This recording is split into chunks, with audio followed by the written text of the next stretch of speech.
when the guys asked me to talk this evening, just for like 20, 30 minutes, I'll be honest, I was like, oh, it's quite a busy time, got quite a few things happening. Thursdays aren't really the best night for me. I've got like kids clubs. My wife has a club on a Thursday. I'm going on holiday next week, and I don't really have time. And then they said, it's at Wallow. And I'm like, there's wine, I'll come along. So what I learned very quickly was that, I'm very cheap, and a glass of wine basically gets me to do stuff I don't want to do. Interesting, don't park that or use it against me, please. So I'm John. As they pointed out, the CEO of Paddy Scott's Coffee. Anyone heard of Paddy Scott's Coffee before? Some of you. Thank you. Mum's in. And as of January, myself and my best mate Zoe over here decided to buy the company from our founders. So it was January the 12th, 1632, when we got an email in our inbox that said we'd finally completed this journey we're on. So I thought I might talk about that a little bit this evening, if that's okay, because we went on to raise several million pounds, I think, in a few weeks, which was quite fun. And we went on this journey that allowed us to become, probably professionally, more than we ever thought we would amount to, which is cool. So I'm not going to talk too much about coffee, but you guys, some of you love coffee, I'm guessing? Yeah. I mean, we're in the presence of a wine bar, so there's lots of parallels. I guess nobody would come this evening and like out themselves as a tea drinker, would they? Because that would be really embarrassing. And I'm looking at your faces. Imagine coming to this sort of talk and telling me you're into Earl Grey more than coffee. That would be disastrous. So what I'm going to talk to you about, guys, is that journey, really. I'm also going to talk to you about what it means to own a business, run a business, grow a business, but also like how you get there. Because I've been on this really, really funky, mad journey. I'm 42, I live in Wyndham, over the past so many years professionally. And I've learnt more in the last 3 years, probably about myself, than I did in the 30 years prior to that. So I was going to share some of that stuff with you, if that's okay. I must also say that I've never done a talk without slides or notes before. But I like things that are really fucking hard. So I'm going to go with it. And if it doesn't work, like, can we just meet at the wine fridge later and we just won't talk about it again? Yeah, is that okay? Good, okay. So why don't I start by saying that I am a Norfolk boy. I was raised in Taverham. Is anyone from Taverham? One, that's one. There's my boy. Good, thank you. And now I live in Wyndham, and when I was growing up, figuring out what I wanted to be when I was older, I wanted to work in hotels. I always wanted to be a hotel general manager, right? So my life started working, cleaning pots and pans in a lovely little hotel called Stowell Grange that I think about 2 weeks ago closed for the final time. I also worked at a hotel called Sprowster Manor when it was good, years ago. Haven't been since, don't dare. And I love the idea of working in hospitality, right? I just loved going to work in restaurants and run restaurants and knowing that people were coming to see us to have a great time. Like, what a privilege, yeah? To be able to give people memories and smiles and make them feel like they'd had an amazing evening in our company. So I cherished it. So I went to City College, studied hotel management, got a degree, and then joined the sort of like the regular corporate hotel ladder. I was working for Marriott for a number of years. I really enjoyed it. That thing about making people have a great time and making memories was really important to me. And then one day, the boss at the time in the hotel I was working in, she came up to me and she said, "Oh, really big news, John. Next week, the chairman of the company, the chairman of the company, this is a big PLC business called Whitbread, is in our hotel next week. And Alan, I'll name him, only drinks loose leaf tea from porcelain china." And I'm like, boss, like, we're a fairly grotty 4-star hotel. We have no loose leaf tea, and we certainly don't have porcelain china. Would you go to just try and find some loose leaf tea and some porcelain china for Alan when he comes next week, John, please? And I'm going, okay.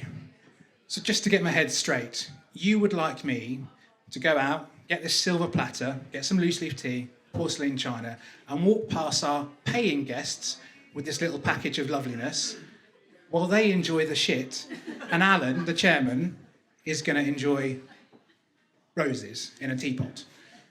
Yes. And you'd like me to do that in front of the team that I employ and that work for me? Yes, please, John. I won't tell you what I said to the boss, but it started with, "Are you?" and ended with, "Fucking kidding me." And then we had what was called then a car park chat. Anyone had a car park chat before? Yes, okay. So that was my fourth car park chat. And next week that followed, I was asked not to go back for the next car park chat because the world was finished. So that was my hotel career, pretty much done and dusted. Bear in mind, I always wanted to be a hotel general manager. And in that instance, it was done. My career in hotels was finished. It was quite tough, learning to be fired at that age. And I have been fired 3 times in my life, but that was the one that was galling the most. But you know what? Dust yourself down, go again. I applied for something at the time called the Acorn Scholarship, and I had to go to London. As this sort of Norfolk boy that was aged 18, I'd never been to London before. Had to go on my own, had to talk and present to some people that I'd never met that were quite important people, quite successful people. And I won this scholarship. Hundreds of people applied and I won it. Fantastic. And the prize was working with a business, a training and development business, maybe similar to what you guys are doing, Thrive, in London. And they were going to coach me for a year and teach me how to be a better leader. Fantastic. Awesome. So I did that. And I stayed working, in fact, I got a job with that company and stayed working there for 12 years. So whilst living in Norwich, I was commuting in out of London for 12 years. Yeah, I had the best job. I've got to be honest, it was a great company. What we did was help businesses become really good employers. So we teach them how to be great places to work, look after your people, how to develop your people, how to engage them, all that lovely stuff that's really obvious. And then after 12 years of eating really nice lunches in really nice hotels and drinking really nice wine, I found myself in a place where on the surface, I was quite happy, but inside I really wasn't. And it culminated in one Sunday morning, my son, who about at the age of 5, Noah, was playing rugby at Crusaders Rugby Club just down the road. And one of the coaches hadn't turned up. And at the time, my lifestyle that was commuting in and out of London every day for 6-hour round trip had got to 26 stone. It was quite big, probably about 10 stone more than I am now. And one of the coaches hadn't turned up when Noah was playing rugby, right? And they looked at me and said, "John, we need you to put a Velcro tag belt around your waist. And there's about 25-year-olds, and they're going to chase you for a few minutes and try and take one Velcro belt off your waist belt at a time. How does that feel?" And in front of my son, who's 5, I'm going, "Bertie, big bollocks, I've got this, no problem," even though I weighed 26 stone. So these kids started looking at me, laughing, basically calling me out. I'm a grown man, that's not a good look, but I was overweight. And then the whistle blew, and I started to run. And 25-year-olds were chasing me around the field. And then within about 18 seconds, I think it was, I was on the floor dying because I'd run out of puff, and I hadn't really won that little game or did a great job at coaching those kids with rugby. So in the corner of my eye, I saw my son Noah leaning on the shoulder of one of his mates, just like this, laughing at me and pointing and going, "Dad, we have absolutely smashed you." And that was a really powerful vision picture for me because it was really embarrassing. Really embarrassing. As someone that puts family so high on my list, to have your son look at you and make fun of you because, frankly, you weren't being a very good role model to him was really quite hard for me to see. So that was Sunday morning. Monday morning comes. I get on the train at 5:45 as usual, out of Wyndham, into London. I'm in the office. First thing I do is talk to the boss and say, "Listen, I need to change something about my life right now because I've had the worst weekend ever. So here's my notice. I'm going to give you 12 months notice, which is a bit random. And in that 12-month period, I'm going to rebuild what I'm about, my life, really." So I went on in that 12-month period to lose 11 stone in weight, which I look upon now as pretty remarkable. And it wasn't achieved because of the diet or because of what I look like or because I wanted to change what my appearance was.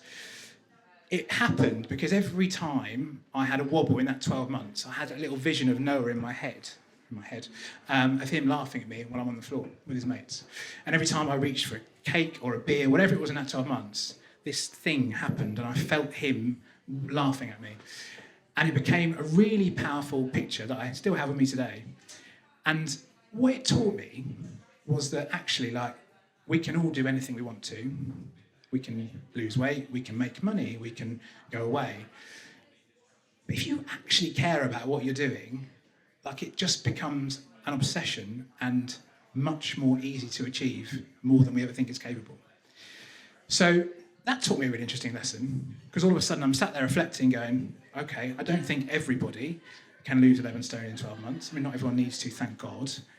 But I think if everybody could spend more time learning about what drives them and what they care about, they could probably have a better existence on this planet. So then, 12 months came, I was out of a job, didn't have one. What I thought I'd do is stick a pin in a map, and I lived in Wyndham at the time, and figure out, like, the companies that I liked or could work for or appeal to me within maybe 50-mile radius of Wyndham. And Paddy and Scott's came up, so I went to see them, and I thought it was a business that had lots of potential, lots of things that weren't quite right, but lots of potential. Good people, stood for something that I cared about, and I felt like we could definitely take it to places it wasn't at the time. So that was like 6 years ago. So I joined Paddy and Scott's, I met Zoe, and we came together with that business, and it was run at the time like a bit of a hobby, really. I think the people, the directors and stuff that ran it, they weren't really in, they weren't really out. Fun business, very, very passionate about their coffee and what they did, but it kind of lacked a bit of depth. So very quickly, we worked out, we had a few cafes that we operated around Suffolk. We were a wholesaler of coffee. We shipped coffee around the UK. At the time, loads of pubs, loads of restaurants bought our coffee. Great business, and we were just really selling coffee. But we worked out very quickly that how we sold coffee really meant something. Because we, historically, had always been buying coffee from people around the world in much warmer climates than the UK. And we were maybe buying their coffee from a list or from a broker. And we were often paying hundreds of thousands of dollars every year to stamp that coffee and say, fair trade, tell us it's produced ethically, so we know it is the good stuff. But the farmers we were working with around the world were telling us that fair trade and these accreditation bodies and that sort of stuff wasn't really, like, working for them. They were still struggling to make ends meet, struggling to put food on the table for their kids. So we jumped on a plane one day, and we ended up in Kenya, where we met various people from the coffee industry. And we said, look, what does better look like? How can we reinvent how coffee's traded? How can we take it to a different place? And we ended up in this place called Meru, which is 300 kilometres north of Nairobi, just in the shade of Mount Kenya, beautiful place. And we met a guy called George Muchumba, who was a fifth-generation coffee farmer. And he saw us, he met us for the first time, and he showed us around his lovely farm. His energy, his craft, his like humility for what he did was amazing. But obviously, he looked upon us as white guys as like, oh, fantastic, I can sell my farm to you, and I'll go and retire and live the best life ever. Yeah, but George, that's not really what we want to do. We want to build something. So he showed us around, and very quickly we fell in love with George, to be honest, and we said, what you've built here, this slightly shabby, rickety coffee farm, is incredible. The equator runs through the farm. It is lush, it is beautiful, and the coffee is sensational.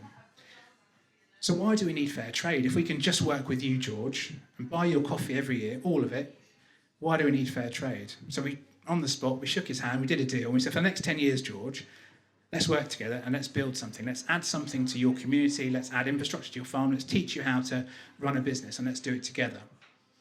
So the deal was done, and we were on the way to the local bar, on the back of George's Jeep, ready to sort of cement this deal with a pint, as every good deal should be cemented with a drink. And alongside of the road was this little girl called, we now know her name was Abua, and she was probably the same age as my son, was probably 5 years old, tiny little thing, wearing very tatty school uniform. And she was carrying these 2 jerry cans of water along. Now, Abua probably weighed, I don't know, 25 kilograms, and the water she was carrying was probably weighing double that, probably. And I don't know how she did it, walking along. And we stopped the Jeep and said, oh, what can we help you? Where are you going? It's not a good look, you know. You look really like, this is a difficult image for us to see. Turns out Abu was doing a daily walk for the local school, the Ruga school, where every day one pupil was chosen to do the 5 or 6 kilometre round trip with water, to get water for their colleagues or their students. So we said, jump on the back of the Jeep, we'll take you back to the school, show us around. So we get to the school, 526 kids flock out of the doors to see white people they've never seen before. They're pulling skin, hair, tattoos, thinking we're aliens. Well, that might just have been me, but absolutely pulling us to pieces, completely freaked out really by what we were. And we saw the school, and I'll be honest, it wasn't great. There was no roofs, there was no windows. If you wanted to go to the toilet as a pupil at the Ruger school, there was this piece of wood on the floor. You'd walk up to it, you'd lift it up, you'd go to the toilet, and then you'd walk back into the classroom. And you might, if there was some water there, wash your hands, but that wasn't guaranteed. So very quickly we had this sliding doors moment, right, where we're going, hang on a minute, this has been quite a good week. We've just met George. We've just decided we don't need to spend all that money with accreditation organisations like Fairtrade to stamp our coffee. Well, I think these kids and this school could really benefit from some of that money, or all of it actually. So then that was it. That was the course that Paddy and Scott took from that day forward to be a business that actually wanted to make a dent and help humanity flourish, as Mark says. So very, very quickly, we rebuilt the business and decided that we could be a business that used our existence for good, for purpose, if you like. And we can make money and be comfortable with making money, knowing that we were doing good stuff in the school. So that was probably 6 years ago. And since then, that project has grown and grown and grown. The school has got much more infrastructure now. Zoe's going out in October. We're doing some amazing things. There's a real issue out in Kenya with period poverty in girls that don't go to school because they arrive at that time and they have their period, and there's a massive issue socially about understanding and discomfort and scared girls not knowing what to do. So they don't go to school. And if they don't go to school, guess what happens? There's a fella down the road with a motorbike that talks to them, takes them into town, and they, this is the world they live in. So how can we sort of reverse that and try and do something? Well, we think coffee and entrepreneurial business is probably the greatest opportunity in the world to make the world a better place. So that's what we're doing. So that's Paddy and Scott's. It's a business that I am insanely proud of. Hopefully Zoe is too. It's too late now, mate, because you bought it. And what happened in the pandemic for us is really fascinating, because we are a business and we have to make money, and that's really great, because if we don't make money, we can't do the stuff I just talked about. But in the pandemic, we did pretty well. Whilst most of our customers, if you like, hotels, bars and restaurants that bought our coffee were struggling and not open, we were doing pretty well. We learned how to do e-commerce within about 5 days, and we sold a lot of coffee to people in their kitchens and homes. Really, really well, did well for us. And then we attracted the attentions of some big PLC companies that wanted to come along and buy little old Paddy and Scott's that was based in back arse and beyond in Suffolk. And that was quite nice, really. When a big PLC wants to buy this little business that you put blood, sweat and tears into, it's a really nice feeling. And those conversations progressed, and actually the offers that came in were quite good. And the founder at the time was quite keen to listen to them and talk to them. But then one day, me and Zoe were like, I don't know if it's for us. I don't know if going to work for a PLC and becoming this slave to numbers, potentially, and having to dilute what we do is what we want to do. Because the stuff we care about is the stuff we care about, and maybe it's not the stuff that they care about. So then you've got a problem, because you've got a founder of a business that's probably sold it really, and a management team that don't necessarily want to go on that journey, so therefore the buyers aren't going to buy a company without a management team. Quite a difficult situation to be in, and it left us quite challenged really. So we're sat there going, what are we going to do? Because it's not fair for anyone. It's not fair for the founder, it's not fair for the buyer, it's not fair for us. So then we went on this thing where we said, I wonder, could we buy it? We spoke to some people, could we buy the company? And the answer quite quickly was no, because we don't have any money. And we certainly don't have the millions of pounds it would take to buy a company. But we do have this thing that we talk about a lot, which is making the impossible possible. So within 2 weeks, we'd raised several £1 million. I don't know how, to this day we did it. We spoke to people that we knew that were really like-minded, had great values.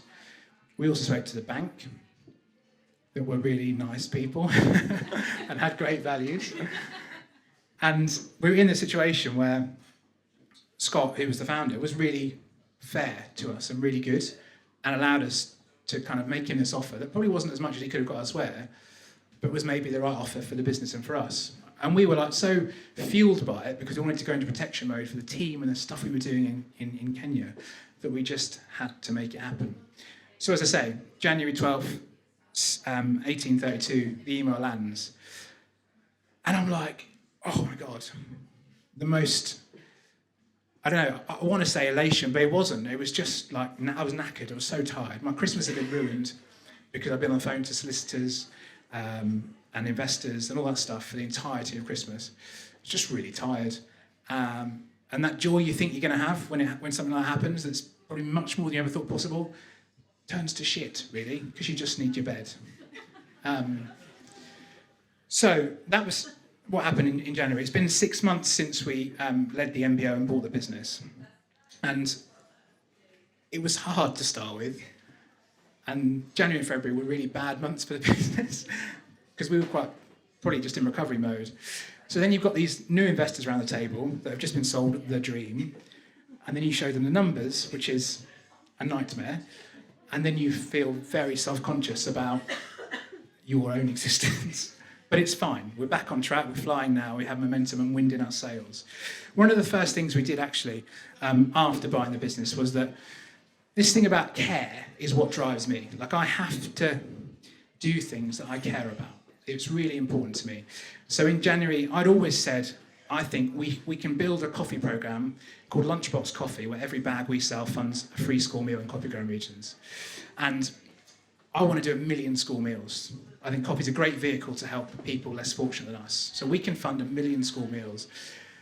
But we were stuck on like 70,000 school meals for a long time, and it wasn't really, the needle wasn't moving. And then, again, make the impossible possible. Very quickly, we re-looked at it, and we decided, well, if we just do this and do that, we can get things moving again. So now we're up to 408,000 school meals that we funded, and the 1 million that we will achieve next year feels closer than ever, which is really exciting. So some really good lessons from that. I think post-MBO, post-school meals, there's like so much we've learned about people, about relationships, that sort of stuff. I think one of the most important things that I learned also around the same time was that one of my dear friends in December, his wife passed away. Gareth and Sarah, that lived just by the Trafford Arms pub in Norwich, and their 2 boys, Taryn and Yanto. Sarah passed away. She'd been fighting bowel and liver cancer for since the pandemic, 2 or 3 years. And sadly, she passed away on the 21st of December, I think, just before Christmas. And that was really hard, not because it's just another thing that happened at Christmas to make it even worse, right? But it was hard because I had this mate called Gareth who had put everything into his wife for the past 3 years, and it was gone. And Gareth, bless him, now didn't have much of a network or much of a purpose or the confidence to go out and be a dad or a friend or whatever he wanted to be because he'd been in his little bubble helping Sarah for 3 years. And what I saw was for the 6 months leading up to that, was Sarah, I'll be honest, living her best life. Like when she was hooked up to all the contraptions you need when you're battling cancer. And what it taught me was that none of us have enough agency in our life, right? None of us have enough thing where we don't sweat the small stuff. We all so my advice to anyone really is live the next 6 months as if it was your last. Because Sarah did that and she had the greatest 6 months of her life. There was no bullshit, there was no bickering, there was no arguments, there was no falling out. It was just every day, reset, let's go again and make the best of the time we have. So what that taught me actually was this thing about agency and this thing about caring is so important. And I haven't told Zoe this, but at that time I made a pact with myself when Sarah passed away. And that pact was that in 2024, which is where we are now, halfway through, I'm only doing things that I care about in 2024. So what does that mean? it means that when I do the washing up at home and the laborious and the chores, I'm only doing them if I care about them. I'm only spending time with people that I care about. I'm only doing things that I care about. I'm only going to places that I care about. And I'll be honest, it's been like quite massive for me, because it means I'm trying to learn from that awful situation with Sarah and really only doing stuff. And obviously I jest. I do the washing up because I don't want my kids to see the house as a shithole, and that's quite important, and I do care about that.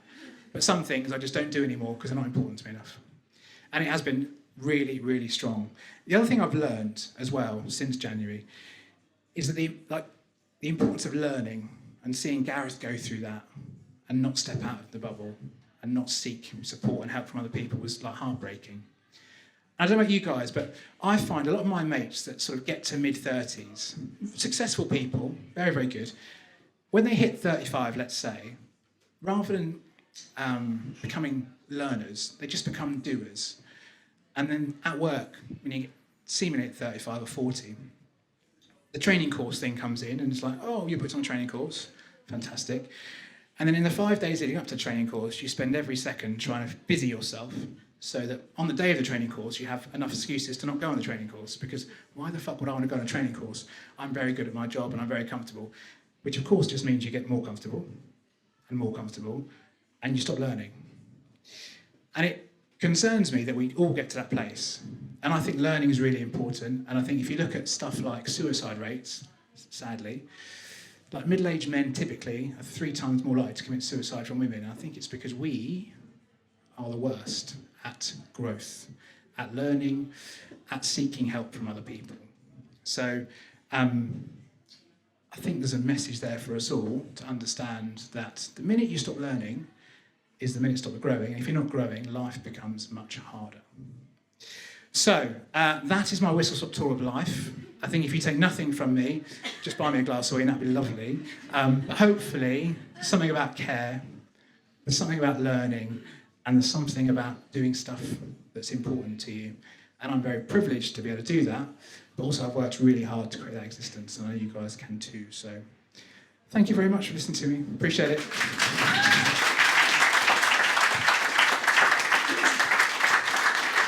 I don't really want to have any questions, but...